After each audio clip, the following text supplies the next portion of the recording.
Kamakailan lamang ay isinagawa po ang orientation at oath-taking ceremony ng newly appointed and promoted public attorneys and staff ng PAO. Ito po ay ginanap sa Bayview Park Hotel, Manila. Ang ilan na nasa iba't ibang bahagi naman ng Pilipinas ay dumalo online. Ang mga naging kaganapan, panoorin natin sa report na ito. Would like to welcome and acknowledge the presence of our Honorable Chief Public Attorney, Dr. Persida V. Rueda Acosta, DSD. Karagdagang lakas ng Public Attorney's Office ang panunumpa ng 188 na newly appointed and promoted na public attorneys and staff upang mas lalo pang maitaguyod ang mahusay at maalab na paglilingkod sa maralitang Pilipino. Mula Mayo 6 hanggang 8, isinagawa ang orientation at oath-taking sa 10th floor ng Bayview Park Hotel, Manila. Masasabi nating mapalad ang mga bagong PAO lawyers and staff na nakapanumpa dahil hindi maikakaila na marami ang naghahangad na makapasok sa Public Attorney's Office. Libo-libo po ang nag-a-apply sa PAO ngayon. Isang malaking karangalan dahil malaki po ang pagtitiwala sa ating opisina at sa kredibilidad ng ating serbisyo. Lahat po ng taga-PAO, 99% to 100, ikararangal ang pagiging bahagi nito o maging bahagi nito sa nakaraan nilang buhay. Kahit sabihin na nating hindi masyadong magaling sa klase yung mga yan, kung may passion for justice, kahit hindi super talino, kunin natin, tatalino yan sa PAO.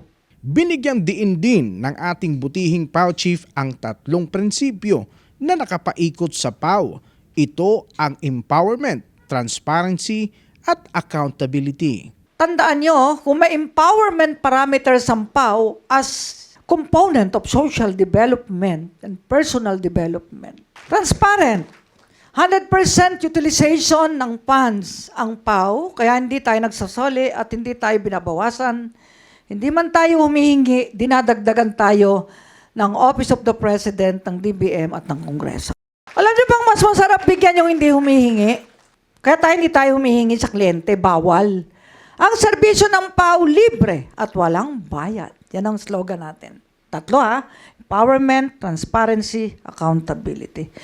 Pinaalalahanan din ng ating hepe na igalang ang mga pinuno ng ahensya at ng bawat departamento katulad na lamang kung paano siya nagpapasakop sa 4 na Pangulo ng Pilipinas bilang PAO Chief sa loob ng 23 taon.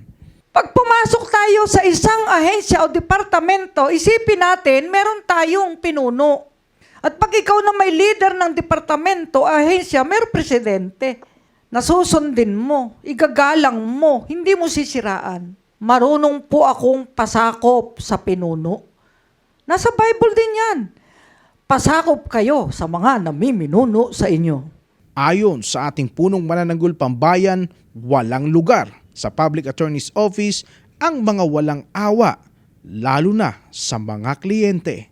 Gawin ang lahat. Mainit ang panahon, wag natin pag-intahin sa labas ng matagal ang kliyente, papasukin nyo, mahalin nyo. At isipin nyo, pag may matanda, pag may senior, abay priority nga sila.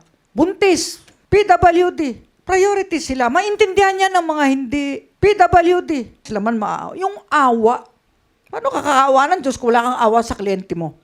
Yung sangkap na awa ng isang abogado, yon ay sangkap rin ng passion for justice.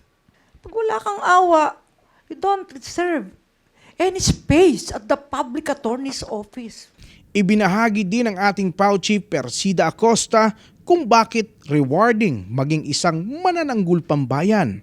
Very rewarding ang maging public attorney. Dahil sa bawat kliyente niyong napawalang sala, bumaba ang sentensya, o kaya ay nakapag-probation, o kaya ay nakaparol, naparelease, base sa anumang dahilan ayon sa batas nakauwi. May ngiti, bagamat umiiyak, nakapiyansa. Ang feeling nyo, kung talagang may mercy kayo, para na kayo nasa langit. Sapagkat kayo'y naging sugo ng Diyos na tagapagligtas ng inyong kliyente sa madilim at mainit na kulungan. patuloy din ang panalangin ng ating hepe na lalo pang lumago at sumulong ang PAW sa lahat ng aspeto para na rin sa kapakanan ng sambayanang Pilipino. Sabi ko, Panginoon, samahan mo lang kami. Ibigay mo ang iyong tunay na himala. Iaalay ko ang aking buhay at lakas para magkaroon ng enabling law ang PAW, taas sweldo, at lahat ng pangailangan, retirement, mabigay sa PAW, at magkaroon ng bagong building. At sana next year, ma-inaugurate na ang new Central Office PAW building. Doon na tayo mag-orientation. Congratulations sa inyong lahat. I hope you shall abide by your oath. Isang malaking kapalaran ang masama kayo bilang public attorney's office, lawyers, and staff. Pag-uwi nyo, i-congratulate nyo ako sa inyong ama't ina, lola, lolo, sa inyong anak, kung may anak, asawa, o boyfriend, girlfriend, o partner. Sapagkat mapalad sila, nagkaroon sila ng kamag-anak na mabibilang na empleyado ng Public Attorney's Office. Mabuhay kayong lahat! Mabuhay ang sambayanang Pilipino! Persida alamat na tunay. Persida ang lingkod. Para sa hashtag #PalaNews, ako si Gerald Ranyes, kaisa ni PAW Chief Persida Acosta.